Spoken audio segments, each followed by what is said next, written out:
구차재정 수업입니다. 지난주까지 해서 구차재정 교과 이 교재에 차례차례경 하나를 제외한 전체적인 공부를 마쳤지요. 그리고 원래 일정으로는 이제 차례차례경에 대한 해석을 해야 되는 순서인데 지난주 예고했습니다만은 공부를 시작할 때보다 몇 개월 공부의 과정을 통해 가지고 구차재정이라는 이 교리가 정말로 우리가 알고 있던 것보다 훨씬 더 비중이 큰 중요한 교리다라는 것을 알게 되었죠. 그래서 니까에 나타나는 구차재정과 관련한 다른 경전들을 이참에 좀 함께 공부를 하고 가야겠다 이렇게 말씀을 드렸어요. 자, 오늘 드린 교재에 구차재정을 설하는 다른 경전들이라고 했습니다. 그동안 우리가 공부한 것이 앙구따라 니까야 아홉의 모음의 제4장부터 6장까지의 30개 경전을 중심으로 구차재정의 의미를 알아봤죠. 근데 다른 경전이란 의미는 이런 그 30개 경전 밖에서 구차재정을 설하는 경전들 이 의미죠. 요번 정리한 교재에서는 이게 구차재정하고 좀 유사한 형태로 나타나는 게 얼마 전에 봤지만 8해탈이 있죠. 8해탈 8가지 해탈 중에 앞에 3가지가 좀 다르게 표현되지만 공무변초부터 상수멸까지는 동일하게 나타나죠. 그런 유사성을 가지고는 있지만 일단은 지금 공부하려는 교재에서는 8해탈에 대한 경전은 배제를 했습니다. 자, 그렇게 놓고 보니까 이제 2가지 형태로 경전들이 발견이 됩니다. 한 가지는 우리 구차재정 보면은 초선을 성취해서 머문다부터 쭉 올라가서 비상비비상초를 성취해서 머문다, 상수멸을 성취해서 머문다, 거기에서 어떻게 해요? 지혜로서 모아서 번뇌를 부순다. 이런 형태로 나타나는 경전들이 있었죠. 그런 거 하고 또 어떤 경전들은 상수멸을 성취해서 머문다에서 끝나는 경전들도 있다고요. 즉 지혜로서 모아 번뇌를 부순다라는 요 말이 나타나는 경전이 있고 안 나타나는 경전들이 우리 그간 공부한 경전들에 섞여 있었거든요. 다른 경전들도 그 2가지 형태로 나타납니다. 그래서 먼저 상수멸을 성취에 머물면서 지혜로서 보아 번뇌를 부순다라고 말하는 경전들을 보았더니 5개의 경전이 동일한 형태로 알려져요. 마지막 니까야 25번 미끼경, 26번 성구경, 30번 나무심 비유의 짧은 경, 111번 차례차례경, 113번 바른 사람 경. 이렇게 놓고 보니까 이런 형태의 경전은 모두 마지막 니까야에 속해 있다라는 걸 볼 수가 있겠죠. 그 다음에 마지막 니까야 31번은 동일한 형태로 나타나는데 지혜로서 보아 번뇌를 부순다라는 그 자리에 단어 하나가 더 추가되어 있어요. 어쨌든 아주 미세하지만 차이가 있어서 한 칸 띄어서 소개했고요. 디가니까야 70번 끼타 길이 경은 유사한 이야기를 하는데 이제 그 지혜로서 보아 번뇌를 부순다라는 표현을 갖고 있지만 앞에 부분 초선부터 상수멸까지를 좀 직접적으로 언급하지 않으면서 양면해탈자, 해해탈자 이렇게 설명을 해요. 양면해탈자, 해해탈자가 구차재정에 의해서 우리가 본 거죠. 이런 유사성 때문에 일단 포함을 시켰는데 계속하니까 경전의 내용을 상세히 보겠고요. 그 다음에 이제 2번째 형태는 상수멸을 성취하여 머문다에서 끝나고 지혜로서 보아 번뇌를 부순다라는 표현이 나타나지 않는 경전들 8개의 경전이 나타나고 있어요. 마츠마 니카야의 2개 경전, 상류타 니카야의 5개 경전, 그리고 앙구타라 니카야의 1개 경전, 이렇게 나타나고 있거든요. 오늘부터 시작해가지고 이 경전들을 전체적으로 공부해 가도록 그리하겠습니다. 자, 그 중에 첫 번째 마츠마 니카야 25번 미끼경입니다. 이 경은요 굉장히 좀 길고 반복 그렇게 나타나는데 이 참 제가 독해력이 좋아가지고 웬만한 경전들을 이렇게 의미를 찾아가는데 크게 어려워하지 않는데 이 경전은 쫓아가다가 헷갈려가지고 경전 그대로를 전체로 옮겨내지를 못했어요. 그래가지고 경전의 전체적인 의미를 해치지 않는 범위 내에서 중간중간 반복되는 부분을 생략 처리를 하면서 자료를 만들었어요. 그런 점 감안해가지고 경전 같이 보겠습니다. 어쨌든 미끼라는 것을 주제로 하는 경전이에요. 미끼 하면 우리 생각나는 거 있죠? 낚시. 낚시. 그러니까 즐기고 환영하고 묶여있다라고 하는 요 부분을 경전이 강조하는데 어떻게 해요?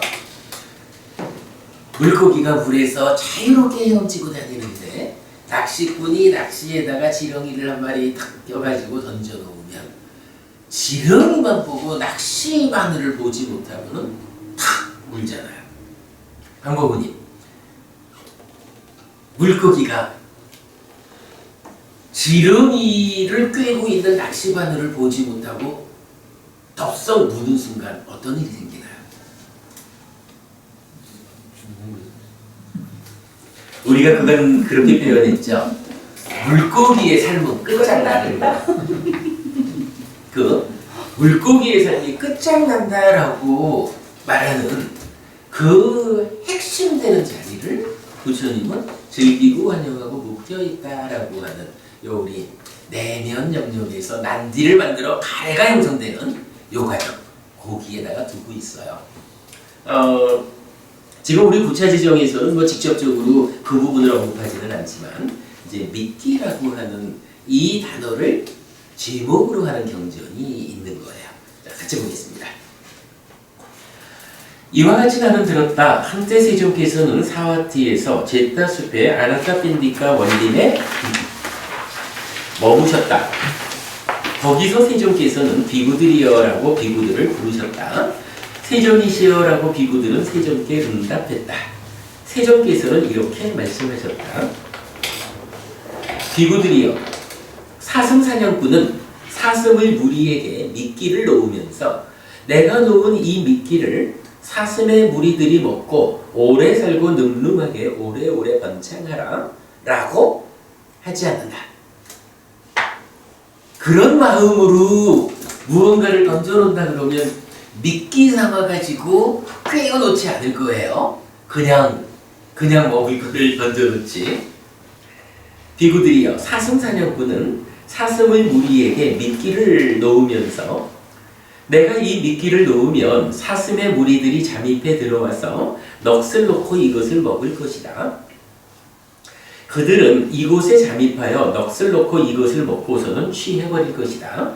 취하면 방일할 것이고 방일하면 이 미끼를 놓은 곳에서 내가 원하는 대로 할 수 있을 것이다 라고 생각할 것이다. 어쨌든 사슴사냥꾼이 미끼를 놓을 때는 요 미끼를 딱 잡아먹는, 미끼를 딱 붙잡는 그 사슴을 내 맘대로 붙잡아가지고 동물원에 키우든 아니면 죽여가지고 고기로 팔든 어쨌든 자기 맘대로 하는 거죠. 그걸 위해서 미끼를 놓는 거지 요거 먹고 사슴아 너 행복해라? 요런 생각으로 놓는 건 아니죠. 비구들이여, 그곳에서 첫 번째 사슴의 무리들은 사슴 사냥꾼이 미끼를 놓아둔 곳에 잠입해 들어와서 넋을 놓고 그것을 먹어버렸다. 여기서 넋을 놓고 그것을 먹었다라는 말을 우리가 쉽게 표현하면 어떻게 되나요? 삿띠하지 못하고, 그죠? 삿띠하지 못하고 그냥 되는 대로 이런 이야기가 되겠죠. 그들은 그곳에 잠입하여 넋을 놓고 그것을 먹고서는 취해버렸다. 취해서는 방일했으며 방일할 때 사슴사냥꾼이 그 미끼를 놓은 곳에서 그가 원하는 대로 할 수 있게 되었다. 이렇게 하여 그 첫 번째 사슴의 무리는 사슴사냥꾼의 지배와 심에서 벗어나지 못했다. 비구들이여, 그곳에서 두 번째 사슴의 무리들은 이와 같이 곰곰이 생각했다. 자, 첫 번째 사슴의 무리들이 그렇게 또 먹고는 사슴사냥꾼 맘대로 하게 됐잖아요. 약간 붙잡혔단 말이야. 두 번째 사슴의 무리들은 곰곰이 생각을 해요. 첫 번째 사슴의 무리들이 사슴사냥꾼이 미끼를 놓아둔 곳에 잠입해 들어가서 넋을 놓고 그것을 먹었다. 그들은 그곳에 잠입하여 넋을 놓고 그것을 먹고서는 취해버렸다. 취해서는 방일했으며 방일할 때 사슴사냥꾼이 그 미끼를 놓아둔 곳에서 그가 원하는 대로 할 수 있게 되었다. 이렇게 하여 그 첫 번째 사슴의 무리는 사슴사냥꾼의 지배와 심에서 벗어나지 못했다. 타산지석이라는 말이 있죠. 첫 번째 사슴들이 그렇게 붙잡혔다라는 것을 보았어요. 그래가지고는 이제 우리들은 모든 종류의 미끼 음식을 금해야겠다. 두려움을 수반하는 음식을 금하고 숲속 깊이 들어가서 머물러야겠다라고. 그들은 모든 종류의 미끼 음식을 금했다. 두려움을 수반하는 음식을 금하고 숲속 깊이 들어가서 머물렀다. 그런데 여름의 마지막 달에 풀과 물이 다 말라버리자 몸이 극도로 쇠약해졌다. 그들의 몸이 극도로 쇠약해지자 몸과 기력이 쇠진해졌다. 힘과 기력이 쇠진해지자 그 사슴사냥꾼이 놓아둔 미끼로 뒤돌아갔다. 그들은 그곳에 잠입하여 들어가 넋을 놓고 먹고서는 취해버렸다. 취해서는 방일했으며 방일할 때 사슴사냥꾼이 그 미끼를 놓아둔 곳에서 그가 원하는 대로 할 수 있게 되었다. 비구들이여, 이렇게 하여 두 번째 사슴의 무리도 사슴사냥꾼의 지배와 힘에서 벗어나지 못했다. 첫 번째 사슴들을 타산지석 삼아가지고 그들과 같은 형편에 처하지 않으려고 숲속으로 들어가서 그들의 지배권 밖에 있었어요. 근데 이게 형편이 좋을 때는 잘 그래 했는데 계절이 바뀌어가지고 먹을 게 떨어지고 나니까 어떡해요? 여름의 마지막 달에 풀과 물이 다 말라버리자 몸이 극도로 쇠약해졌다. 그랬더니 타산지석 일단 그건 모르겠고 우선 먹어야겠다. 이래가지고 뒤돌아갔다는 거죠. 그래가지고 첫 번째 사슴처럼 사냥꾼의 지배와 심에서 벗어나지 못하게 되었다. 비구들이여, 그곳에서 세 번째 사슴의 무리들은 이와 같이 곰곰이 생각했다. 첫 번째 사슴의 무리들이 사슴 사냥꾼이 놓아둔 미끼에 내지 두 번째 사슴까지를 포함해서 비구들이여, 이렇게 하여 두 번째 사슴의 무리도 사슴 사냥꾼의 지배와 심에서 벗어나지 못했다라고. 이제 우리는 사슴 사냥꾼이 놓아둔 미끼에 의지해서 거처를 정해야겠다. 그곳에서 거처를 정하여 사슴사냥꾼이 놓아둔 미끼에 잠입해 들어가지도 않고 넋을 놓지도 않고 음식을 먹어야겠다. 잠입하지 않고 넋을 놓지도 않고 음식을 먹으면 취하지 않는다. 취하지 않으면 방일하지 않게 되고 방일하지 않으면 사슴사냥꾼이 그 미끼를 놓아둔 곳에서 그가 원하는 대로 할 수 없게 될 것이다 라고. 정신을 바짝 차리고 요거는 사슴사냥꾼이 놓아둔 미끼야. 예를 들어서 쥐덫인가요? 요걸 놔도 그 미끼만 따먹고 도망가는 쥐들도 있잖아요. 그런 개념이 아닌가 싶어요. 정신을 바짝 차리고 먹는 거예요. 그러면 사슴사냥꾼이 원하는 대로 할 수 없게 될 것이다. 그들은 그 사슴사냥꾼이 놓아둔 미끼에 의지하여 거처를 정했다. 그리하여 사슴사냥꾼이 놓아둔 미끼에 잠입해 들어가지 않고 넋을 놓지 않고 음식을 먹었다. 잠입하지 않고 넋을 놓지 않고 음식을 먹어 취하지 않았다. 취하지 않았으므로 방일하지 않았고 방일하지 않았으므로 사슴사냥꾼이 그 미끼를 놓아둔 곳에서 그가 원하는 대로 할 수 없게 되었다. 그랬죠. 어쨌든 정신 차리고 했어요. 비구들이여, 그곳에서 사슴사냥꾼과 사슴사냥꾼의 일행들에게 이런 생각이 들었다. 야, 요놈들이 미끼만 따먹고 안 잡히네? 하니까 이제 사냥꾼 입장에서 또 머리를 써야죠. 이 세 번째 사슴의 무리는 참으로 교활하고 기만적이다. 이 세 번째 사슴의 무리는 신통을 부리는 약하들이다. 놓아둔 이 미끼를 먹는데도 우리는 그들이 오는 곳도 가는 곳도 알지 못한다. 이제 우리는 우리가 놓아둔 미끼를 큰 그물망으로 사방으로 완전히 둘러싸야겠다. 그러면 아마 우리는 세 번째 사슴 무리의 거처를 볼 수 있을 것이고, 그래서 그들을 잡을 수 있을 것이다. 그래서 그들은 놓아둔 미끼를 큰 그물망으로 사방으로 완전히 둘러쌌다. 비구들이여, 그래서 사슴사냥꾼과 사슴사냥꾼의 일행들은 세 번째 사슴 무리의 거처를 보았고 그곳에서 그들을 잡았다. 비구들이여, 이렇게 하여 세 번째 사슴 무리도 사슴사냥꾼의 지배와 힘에서 벗어나지 못했다.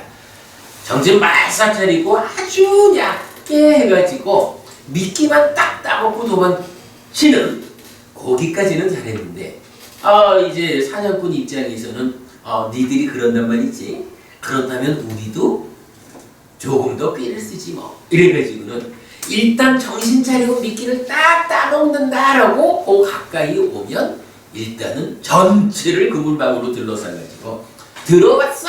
라고 하면 붙잡이는 요런 상태로 만들었다라는 거죠. 그래가지고 두 번째 사슴의 무리도 세 번째 사슴의 무리도 사냥꾼의 뜻대로 하게 된 거예요. 붙잡힌 거예요. 비구들이여, 그곳에서 네 번째 사슴의 무리들은 이와 같이 곰곰이 생각했다. 첫 번째 사슴의 무리들은 내지 이렇게 하여 세 번째 사슴의 무리도 사슴 사냥꾼의 지배와 힘에서 벗어나지 못했다. 이제 우리는 사슴 사냥꾼이나 사슴 사냥꾼의 일행들이 갈 수 없는 곳에 거처를 정해야겠다. 요게 차이가 하나 나타나죠. 첫 번째는 첫 번째, 두 번째는 그냥 크게 잡혔다 해도 세 번째는 그 주변에서 있으면서 딱 정신 차려가지고 제대로 대응을 했지만 전체적인 그물망을 치니까 붙잡혔죠. 그런데 이제 네 번째는 뭐라고 말하냐면 아예 내가 사는 곳 자체를 사냥꾼들이 영향을 미치는 그 지역 밖에 살겠다. 그 안에 살면서는 꾀를 내봐야 붙잡히니까 아예 사는 것 자체를 옮겨버리겠다. 요렇게 대응 방법이 달라진 거예요. 그곳에 거처를 정하면 사슴사냥꾼이 놓아둔 미끼에 잠입해 들어가지 않고 넋을 놓지 않고 그 음식을 먹을 수 있을 것이다. 여기에서 그 글자는 빼야 될 거야. 넋을 놓지 않고 음식을 먹을 수 있을 것이다. 잠입하지 않고 넋을 놓지 않고 음식을 먹으면 취하지 않는다. 취하지 않으면 방일하지 않고 방일하지 않으면 사슴사냥꾼이 그 미끼를 놓은 곳에서 그가 원하는 대로 할 수 없게 될 것이다. 라고. 어쨌든 그들의 영역 안에 들어가지 않고 밖에 있으니까 아니다. 그 부분을 조금 나누는데 일단은 밖에 살면서 들어가서 먹고는 나오는데 아예 그 영역 자체가 다르다. 이렇게 말을 하는 거예요. 그곳에서 거처를 정한 뒤 사슴사냥꾼이 놓아둔 미끼에 잠입해 들어가지 않고 넋을 놓지 않고 음식을 먹었다. 잠입하지 않고 넋을 놓지 않고 음식을 먹어 취하지 않았다.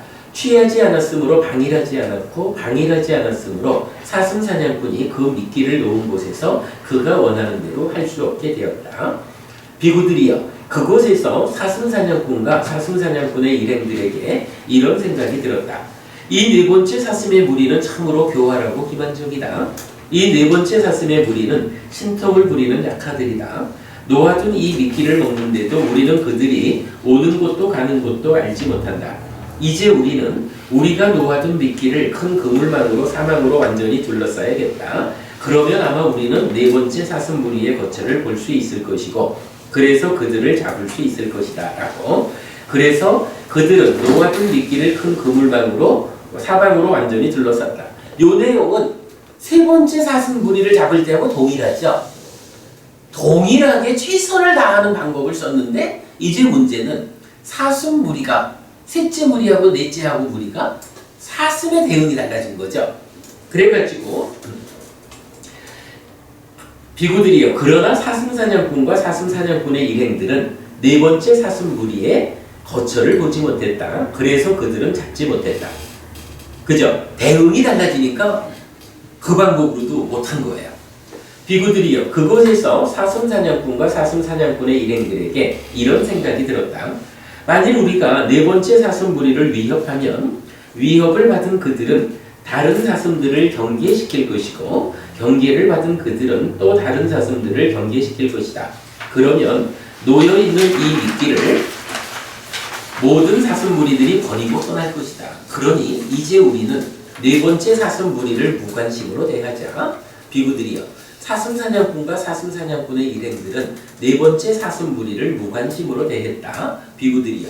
이렇게 하여 네 번째 사슴무리는 사슴사냥꾼의 지배와 힘에서 벗어났다.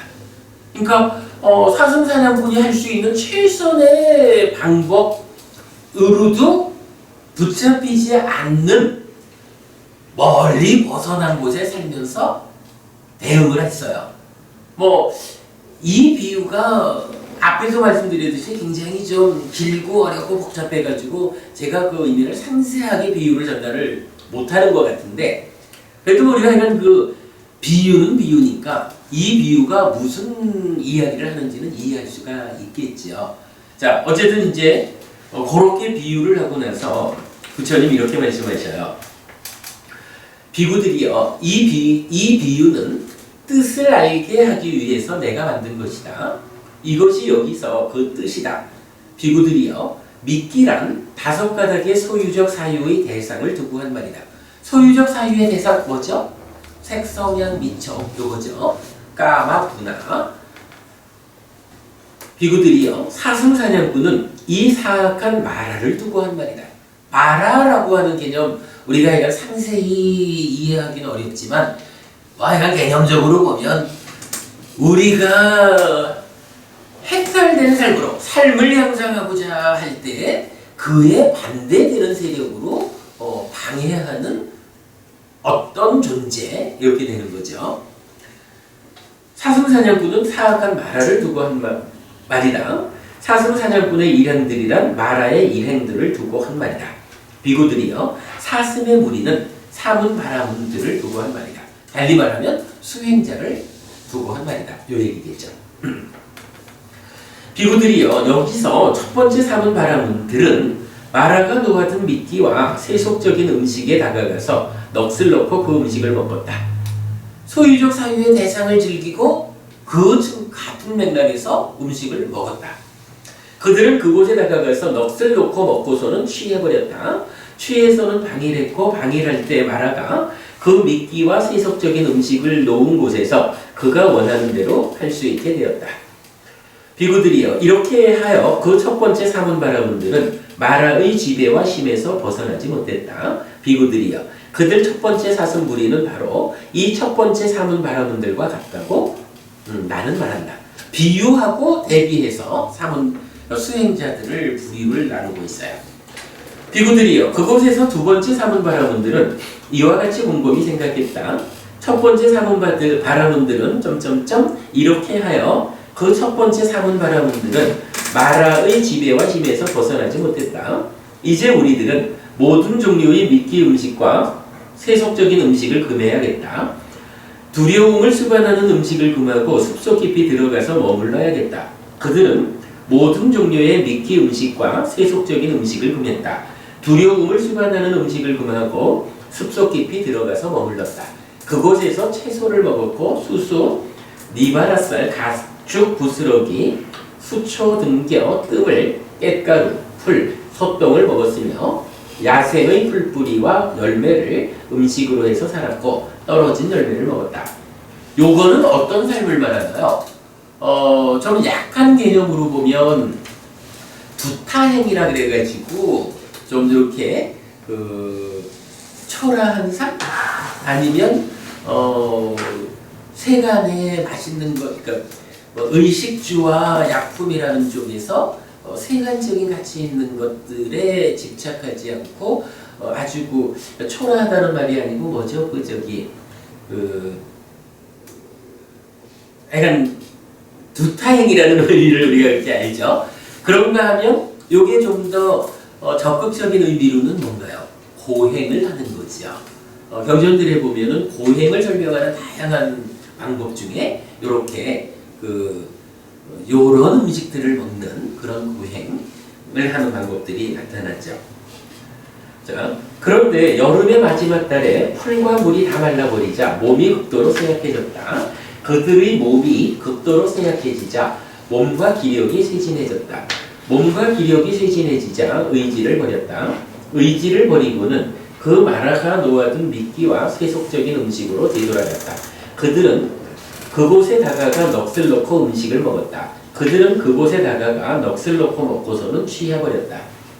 취해서는 방일했으며 방일할 때 마라가 그 미끼와 세속적 음식을 놓아둔 곳에서 그가 원하는 대로 할 수 있게 되었다. 비구들이여 이렇게 하여 두 번째 사문 바라문도 마라의 지배와 힘에서 벗어나지 못했다.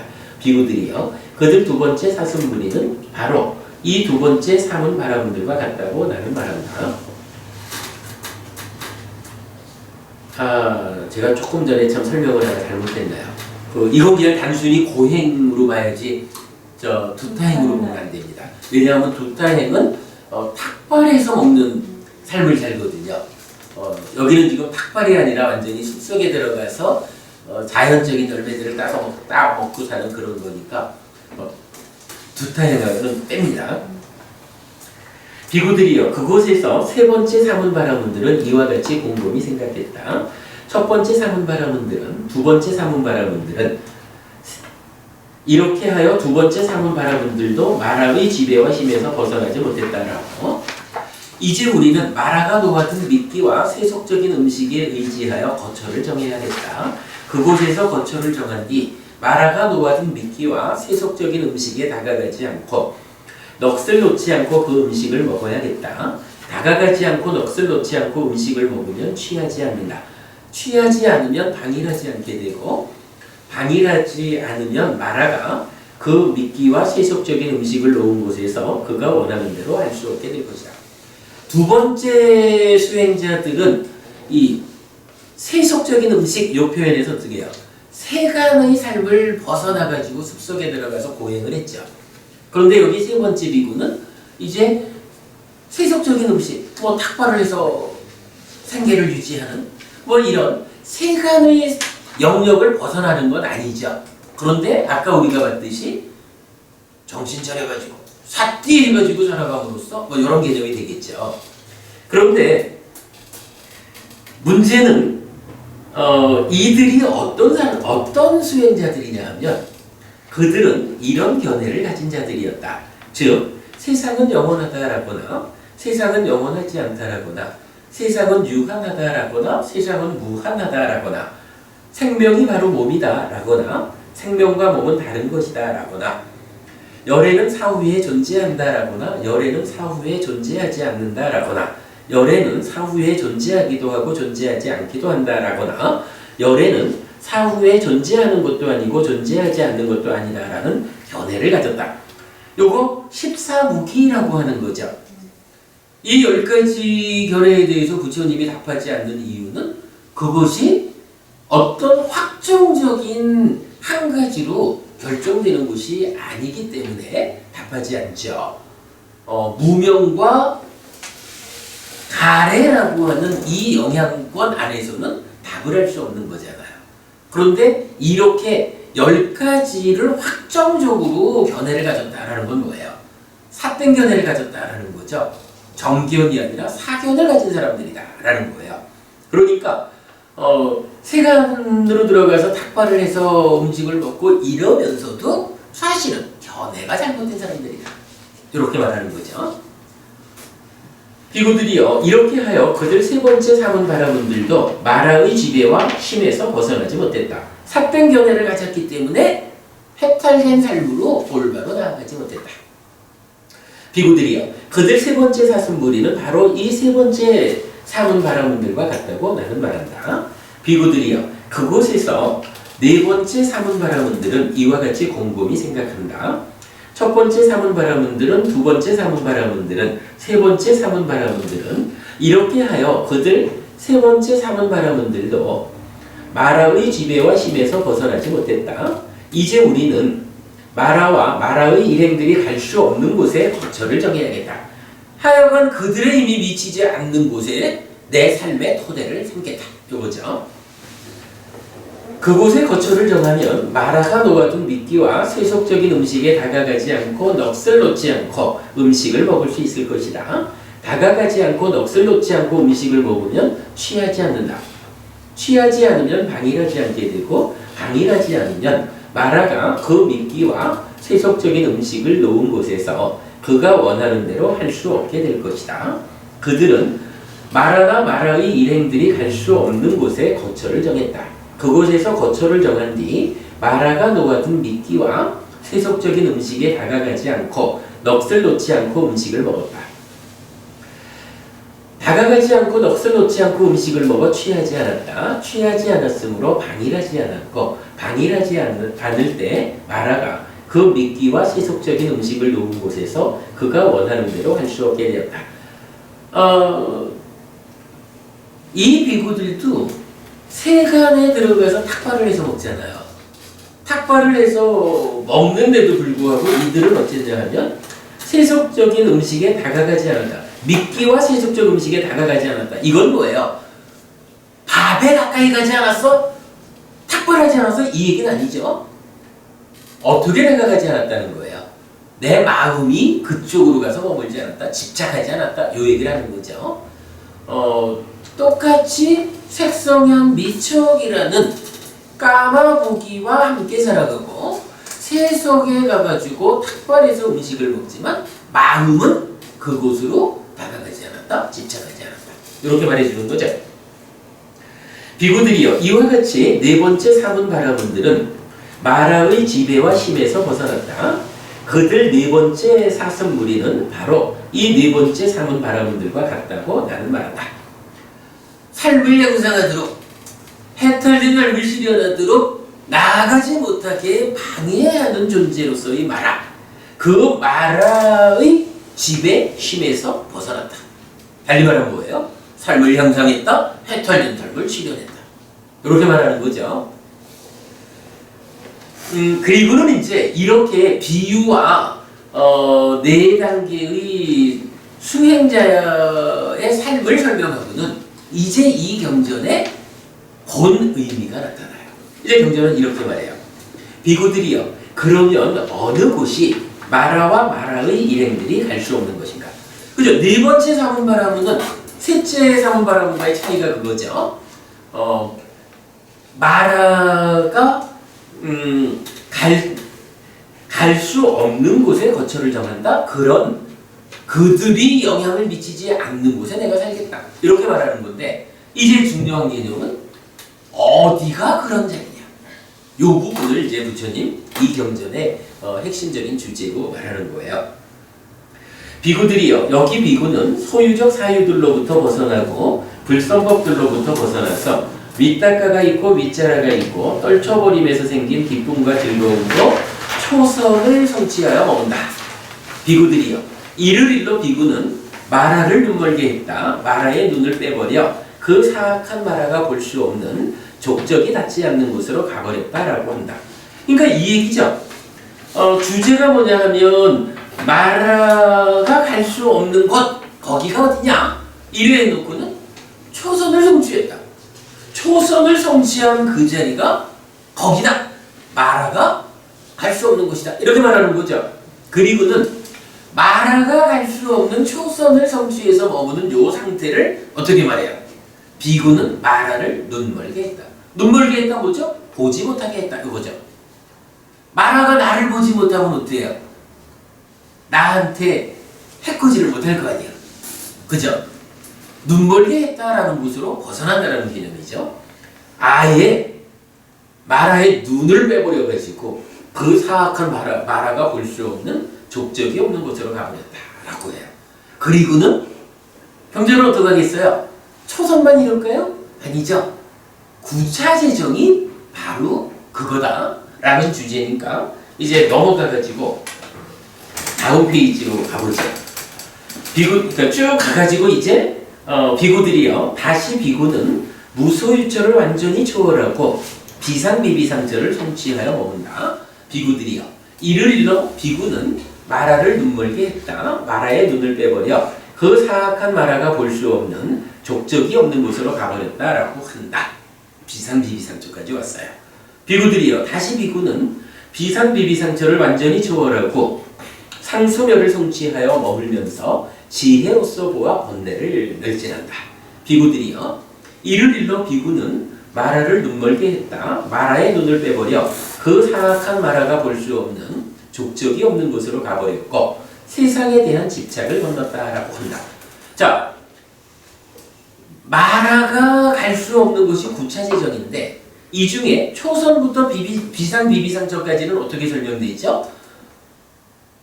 그러니까 성취하여 머문다? 그 자리는 마라를 눈멀게 한 거고 눈을 빼버려서 볼 수 없는 족적이 없는 곳으로 가버린 것이다. 이렇게 표현을 하고 있죠. 그런데 상수멸은 다르게 설명되죠. 일단 상수멸을 성취해서 머문다라고 말하지 않고 성취에 머물면서 지혜로서 보아 번뇌를 벗은다라고 완성되게 말하고 그 다음에 마라와 관련한 이야기에 대해서도 눈멀게 했고 눈을 빼버려서 족적이 없는 곳으로 가버린 다음에 하나를 더 말하죠. 세상에 대한 집착을 건넜다라고 한다. 그러니까 똑같은 구차재정이라는 마라의 영역 밖에 있는 자리를 놓고 그 가운데에서도 초선 내지 비상비비상절은 상수멸하고 어떻게 달라요? 단계 지어진 영역하고 단계 지어지지 않은 영역이죠. 그 단계 지어짐과 지어지지 않음의 차이를 이제 수행의 입장에서는 성취해서 머문다 하고 성취해서 머물면서 지혜로서 보아 번뇌를 벗은다. 요 차이를 나타내주고 그 다음에 마라의 입장에서는 눈을 빼버려서 족적이 닿지 않는 그거인데 그 상태에 한마디를 더 보태서 세상에 대한 집착을 건넜다. 단계 지어지지 않은 그 영역은 세상에 대한 집착을 완전히 건너간 자리다. 해탈된 자리다. 이렇게 말해주는 거죠. 오늘 구차재정을 설하는 다른 경전들 중에 지혜로 보아 번뇌를 벗은다라고 설하는 경전 한 가지 믿기경을 보았습니다. 이게 이제 앞에 비유에서부터 좀 많은 부분들이 나오는데 어쨌든 이거는 구차재정이라는 것이 어떠한 것인가를 상세하게 확실하게 설명해 주기 위해서 그 의미를 명확하게 드러내 주기 위해서 선행해서 알려주는 이야기죠. 그리고 결론적으로는 바로 그러한 것이 구차재정이에요. 이거 단계 지어지지 않은 영역과 단계 지어진 영역을 이런 차이로서 구분해서 확실히 알아야 돼. 여기까지를 말해주는 거죠. 자, 믿기경 공부 마쳤습니다. 오늘 수업 마치겠습니다. 수고하셨습니다. 수고하셨습니다.